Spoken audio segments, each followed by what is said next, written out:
Hola, buenas tardes compañeros y doctora. Nosotros somos el equipo número 5 y les vamos a hablar sobre la otitis media aguda. El equipo está conformado por Vicuña Varela Elia Lorena, por Davilas Vargas Carlos Daniel, por Pérez Cruz Juan Félix y por mí, Berto Rodríguez Norma Laura. En cuanto a la definición, tenemos que es la presencia de inflamación en el oído medio acompañada de inicios súbitos de signos y síntomas de corta duración. Estas van a estar siempre precedidos por la infección de vías respiratorias altas.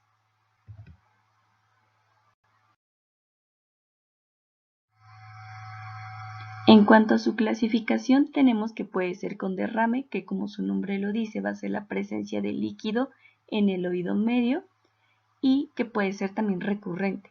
¿Cómo vamos a saber si es recurrente? Es porque va a haber la presencia de 3 episodios de otitis media aguda en 6 meses, o de 4 episodios en un año, o de 2 cuadros diferentes con un mes entre ellos.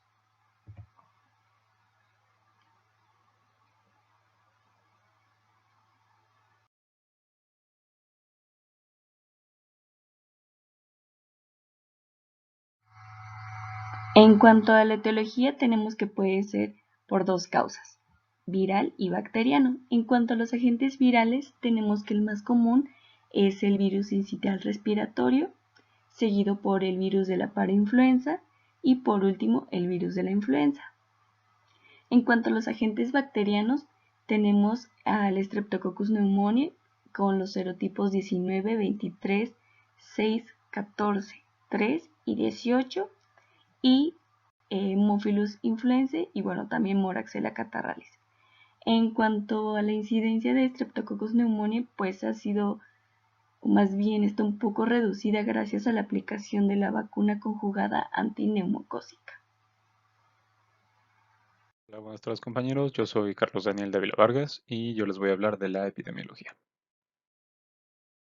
Bueno, pues tenemos que 80% de los niños de 3 años presentarán episodios de otitis media aguda. De estos, el 40% desarrolla 6 o más recurrencias hacia los 7 años.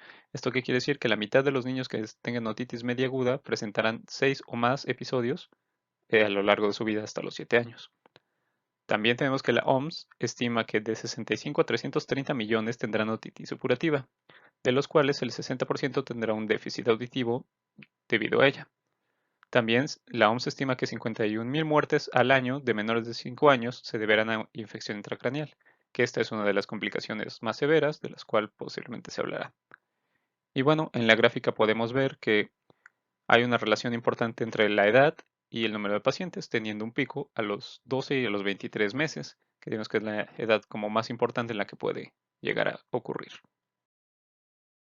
Bueno, hay un pico en los primeros 24 meses de vida, como ya lo mencioné anteriormente. Esto que nos da a entender que a menor edad de aparición va a aumentar el riesgo de cronicidad y aumenta el riesgo de recurrencia. Esto quiere decir que mientras más pequeño es el niño, más cuidado tenemos que tener debido a que las complicaciones pueden llegar a ser peores y pueden generar que el niño tenga más y más episodios de otitis media aguda. También hay una mayor prevalencia en la raza blanca. Bueno, esto lo decía como un dato epidemiológico, pero pues no quiere decir que estemos exentos de ellos. Y también hay una mayor incidencia en otoño e invierno, debido pues a las infecciones que pueda haber en vías respiratorias y esto se puede pasar hacia el canal auditivo. Y bueno, en cuanto a los factores predisponentes, los dividimos en dos, en ambientales y factores del huésped como tal. En cuanto a los ambientales, tenemos las guarderías, lactancia materna deficiente o nula, exposición a humo de tabaco, los meses de invierno como ya mencioné anteriormente por lo mismo de las infecciones, objetos de extracción oral y la natación. Es importante recalcar que mientras más contacto tenga el niño con cualquier tipo de virus o bacteria que pueda generar alguna infección de vías respiratorias, esto va a llevar a una mayor incidencia de OMA. Y bueno, en la gráfica podemos ver que el cuidado fuera del hogar representa el mayor riesgo porque, como ya mencioné, puede estar en más contacto con, ya sea con otros niños o con objetos que puedan llegar a causarle algún tipo de enfermedad de vías respiratorias. Y bueno, todos los demás también van relacionados con ellas. Por ejemplo, la exposición al humo del tabaco, la primera o antes del año, eso nos genera una recurrencia, principalmente eso está por ahí. Y bueno, en cuanto a los factores predisponentes que tienen que ver con el huésped, tenemos los genéticos, inmunodeficiencias, atopia, reflujo gastroesofágico y malformaciones congénitas, como puede ser el paladar hendido o el síndrome de Down. Estos dos principalmente es por la forma del canal auditivo, como ya voy a mencionar posteriormente, ya que este es más horizontal, entonces hace que sea más fácil que el contenido de la nasofaringe se vaya hacia el canal auditivo. Y en las inmunodeficiencias también es importante porque si no tiene un sistema inmunológico que funcione de manera adecuada, esto va a llevar a infecciones más recurrentes, lo cual nos va a poder dar episodios de otitis media aguda más seguido. Y bueno, en cuanto a la fisiopatología, tenemos que la principal afectada es la trompa faringotimpánica o trompa de Eustaquio, como también se conoce.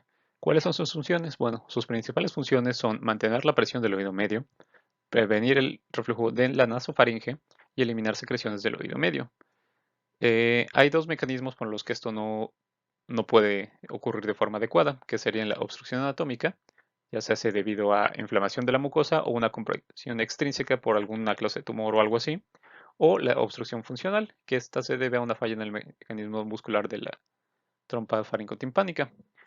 Bueno, en la imagen podemos ver que es más común que pase en los niños debido a la forma que tiene. Si se dan cuenta es más horizontal que en el adulto. En el adulto tiene una curva hacia arriba, lo cual evita el reflujo de la nasofaringe y ayuda a eliminar las secreciones del oído.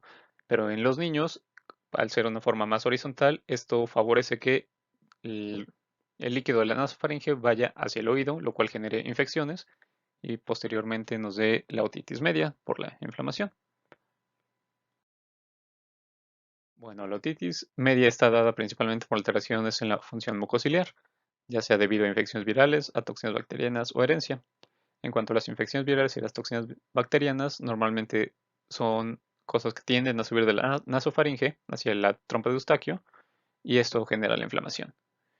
También tenemos que puede ser infecciones virales de las vías aéreas superiores, como ya lo mencioné, que alteran la función de la trompa faringotimpánica, lo cual va a generar un exudado que no puede eliminarse debido a la misma inflamación, no puede eliminarse hacia la nasofaringe y esto genera que la inflamación sea persistente. Hola compañeros, mi nombre es Lorena Vicuña Varela y yo les voy a presentar el cuadro clínico de la otitis media aguda.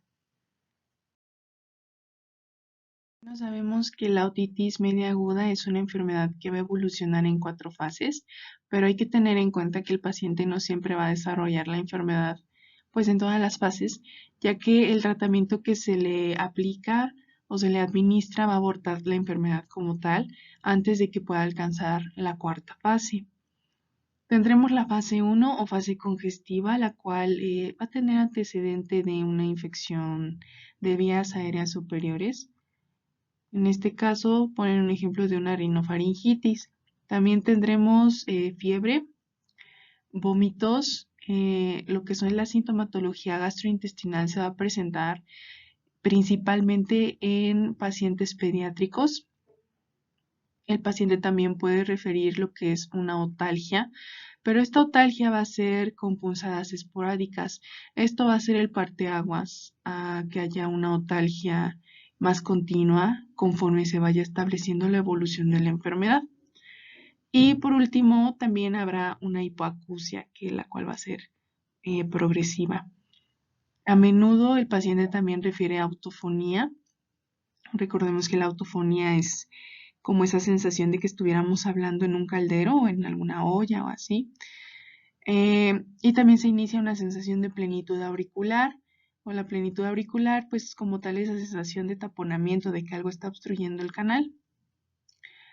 En la otoscopía se va a observar el tímpano congestivo e hiperémico, especialmente en lo largo del mango del martillo y en la pars flácida. Y aparece algún hundido hacia lo que es la caja del oído medio. Esto se manifiesta principalmente como una horizontalización del mango del martillo. La siguiente fase es la fase de colección, la cual va a evolucionar en dos tiempos. En la primera parte de este periodo se va a producir una colección de líquido seroso y la sintomatología suele ser muy similar a lo que es la fase congestiva, solo que hay un empeoramiento de la sintomatología. Aquí cabe señalar que la autofonía puede asociarse con una percepción de un ruidito que el paciente suele referir como un ruido de burbujas, especialmente después de haber realizado la maniobra de Valsalva o al evacuar la mucosidad nasal mediante el sonado. En lo que es la inspección otoscópica, si la cantidad de secreción serosa es suficiente, se aprecia por traslucidez un nivel líquido retrotimpánico o burbujas. La sensación del tamponamiento y presión auricular pues van a estar acompañadas pues de hipoacusia y las otalgias van a ser persistentes.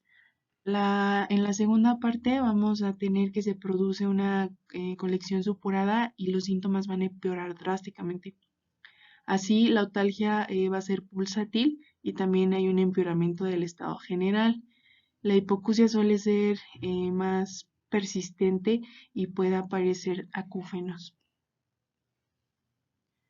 Aquí podemos apreciar la primera fase, hay colección líquido y estas son las burbujitas que se mencionan y lo que puede referir el paciente.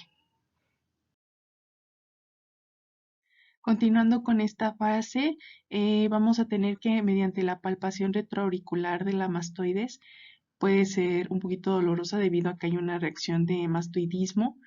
En los lactantes, con frecuencia pues se van a establecer lo que son cuadros gastrointestinales que se habían iniciado como tal con vómito en lo que era la fase anterior.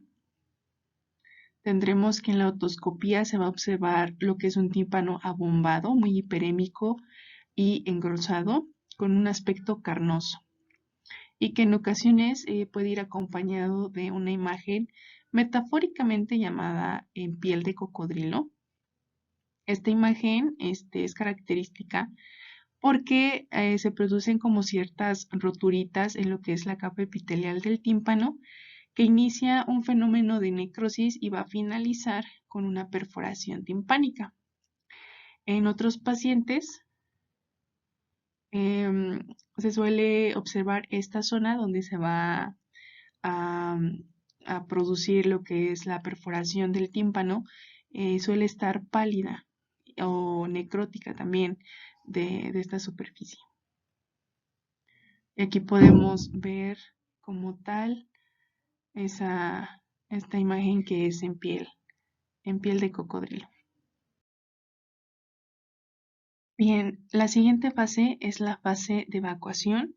Esta fase se va a iniciar justamente en el momento en que el tímpano va a ser perforado y va a permitir la salida al exterior del contenido purulento. Este hecho es muy importante ya que marca el inicio de la curación espontánea, la cual pues obviamente va a ser mejor y más rápida con un tratamiento farmacológico administrado. Vamos a tener que el signo más llamativo es la aparición en el conducto auditivo externo de supuración. Esta supuración va a tener una textura más o menos fluida, es muy importante, no es fétida y puede tener una coloración blanquecina, tal vez algo amarillenta y filante. Puede llevar también algún trazo hemorrágico. Tras esta evacuación de la supuración, los síntomas van a remitir muy rápidamente. El dolor va a desaparecer de forma inmediata. Sin embargo, el paciente se va a alarmar.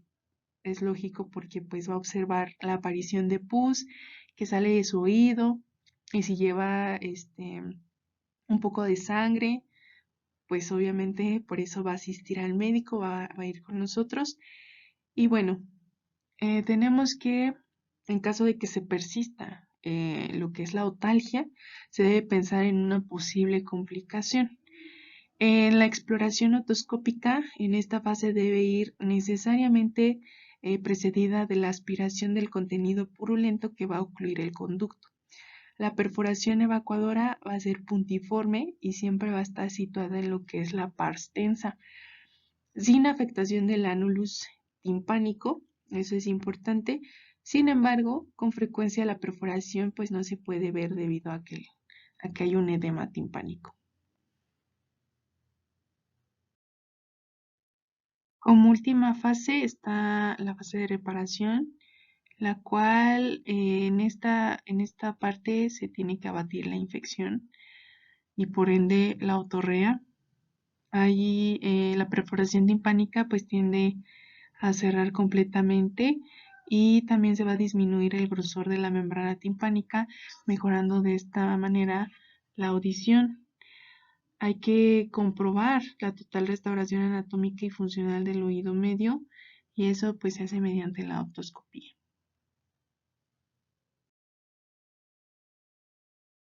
Ahora vamos a ver el diagnóstico. Bien, los criterios de diagnóstico clínico de certeza para lo que es la otitis media aguda van a incluir como tal el inicio súbito de síntomas, el líquido en oído medio y signos y síntomas específicos de inflamación del oído medio. Los síntomas no específicos de la otitis media aguda, como la fiebre, cefalea, irritabilidad, tos, rinitis, anorexia, vómito y diarrea, son comunes en infantes y niños pequeños. La aparición de otalgia tiene una relación directamente proporcional con la edad. Es menos frecuente en niños menores de 2 años y es más común en adolescentes y adultos. Una adecuada semiología acompañada de una exploración juiciosa es esencial para integrar el diagnóstico de la otitis media aguda. La inspección y exploración por otoscopía del conducto auditivo externo del tímpano y a través de sus defectos de la caja del tímpano brindan datos esenciales para el diagnóstico. Y bueno, aquí como tal tenemos una membrana timpánica normal. Ya sabemos que tiene esa coloración translúcida o aperladita que nos da como tal a entender que es una membrana timpánica sana. Bien, como diagnóstico diferencial, pues sabemos que en cualquier paciente que ha tenido otorrea en particular, si es recurrente, se ha de considerar un diagnóstico de otitis media supurativa crónica, ya sea tubotimpánica o colesteatoma. Sí, la otitis externa también se presenta con otalgia y otorrea y tal vez sea el diagnóstico principal. Cuando la otalgia es la molestia principal, es muy indispensable considerar el dolor referido. En particular, cuando en la otoscopía se ve una membrana timpánica normal, entonces los sitios habituales del origen de la otalgia referida van a ser los dientes y las articulaciones temporomandibulares, hay que tenerlo en cuenta. En los adultos, las neoplasias malignas de faringe y laringe van a poder presentarse, más bien pueden presentar con otalgia como único síntoma y en los niños y lactantes con fiebre alta y afecciones sistémicas hay que considerar como posibilidad una meningitis. Habrá también pues otros procesos infecciosos del oído como la meningitis bullosa y las otitis crónicas que pues, ya sabemos es un proceso de agudización. La diferenciación de lo que es la otitis media aguda y la meningitis bullosa puede ser muy difícil, ya que con frecuencia pues ambas van a presentar lo que es otalgia, pero lo que nos va a ayudar muchísimo es la otoscopía. ¿Por qué? Porque en la meningitis bullosa se van a mostrar ampollas de coloración roja, que si el observador no es muy experimentado, no tiene muchísima experiencia en observar lo que es el oído, va a poder visualizar una imagen en piel de cocodrilo, que ya sabemos que es muy característica de la OMA. Pero teniendo en cuenta esto, pues se debe de aplicar la atención a comprobar si esas formaciones rojizas del tímpano son ampollas o de lo contrario es un tímpano pues congestivo entre fracciones de lo que son la capa cutánea del tímpano. El abombamiento timpánico presente en la OMA pues va a estar ausente en la meningitis bullosa. Eso también es un buen criterio de diagnóstico diferencial. También pues tendremos algunos otros procesos infecciosos y tumorales amigdalares, faringios, que esos pueden cursar con lo que es la otalgia refleja, ya lo habíamos comentado, Y se menciona también la artritis temporomandibular.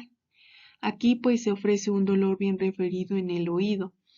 El dolor va a ser selectivo sobre la articulación al comprimir sobre ella, y suele haber crujido, crujidos señalados por el paciente al abrir y cerrar la boca. Otitis media aguda, tratamiento y complicaciones. Tratamiento. La primera línea del tratamiento de la otitis media aguda va enfocada en tratar los síntomas agudos, como son la otalgia y la fiebre. El tratamiento recomendado en estos casos es la administración sistémica de analgésicos, como el paracetamol o el ibuprofeno, a dosis ponderales. Muchas de las veces no se requiere tratamiento, puesto que la afectación auditiva es muy leve, o bien se presenta curación espontánea de 1 a 3 días.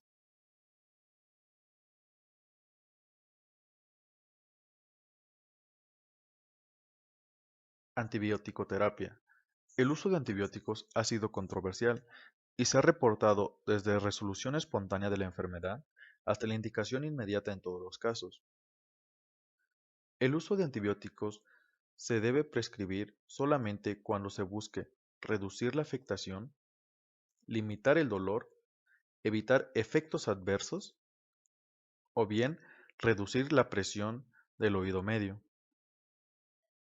Por otra parte, el uso de antibióticos está contraindicado en niños menores de 2 años con afectación bilateral o perforación de la membrana timpánica.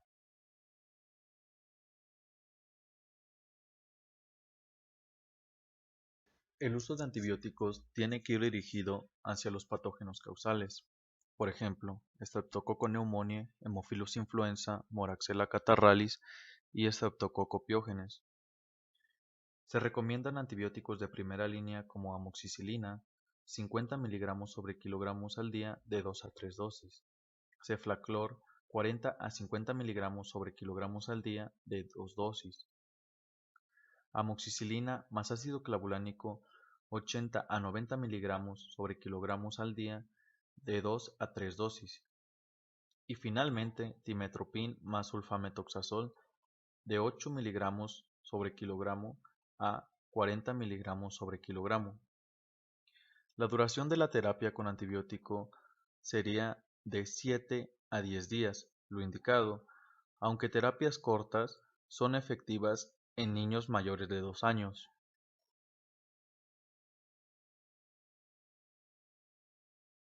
En las recomendaciones del tratamiento no se recomiendan los esteroides, los antihistamínicos o bien los descongestionantes, o no muestran una mayor mejoría que otros medicamentos. Está contraindicado ingresar agua en caso de perforación en la membrana timpánica. Por otra parte, se recomienda como tratamiento complementario la remoción de secreciones.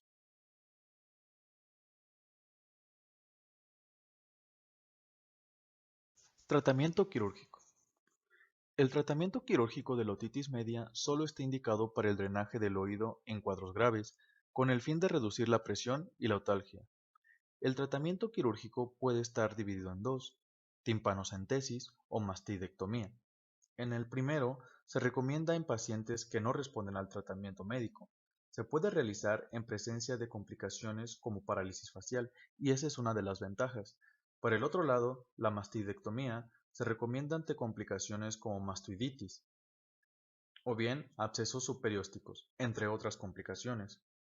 También se recomienda la miringotomía, que consiste en la incisión a través de la membrana timpánica, con el fin de drenar el oído medio.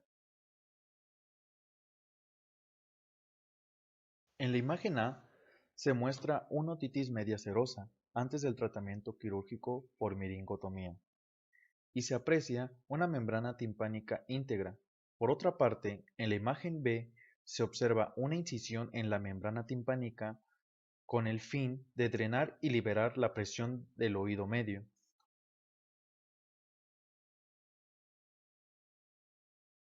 En esta imagen se puede observar un tubo de ventilación, el cual atraviesa la membrana timpánica y permite aspirar secreciones que se encuentren en el oído medio.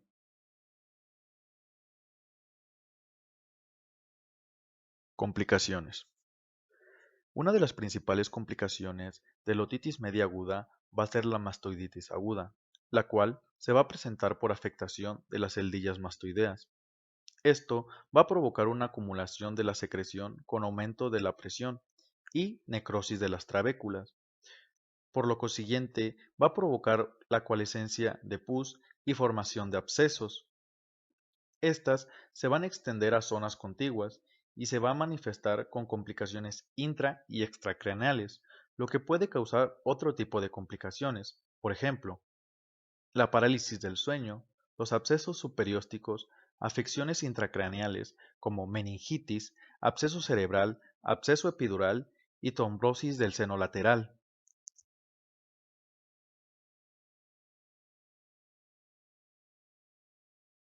Exploración de oído.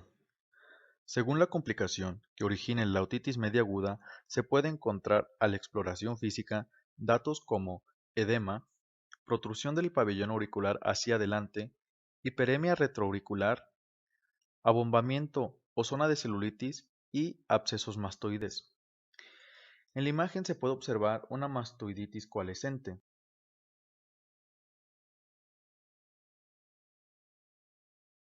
En estas imágenes se pueden apreciar algunas de las complicaciones de la otitis media aguda. Por ejemplo, en la imagen superior se muestra una tomografía axial computarizada, la cual tiene afectación bilateral con osteotitis en ambas mastoides. Por el otro lado, en la imagen inferior se muestra una cirugía en la cual hay datos de lisis y ampliación del antro con mucosa sangrante.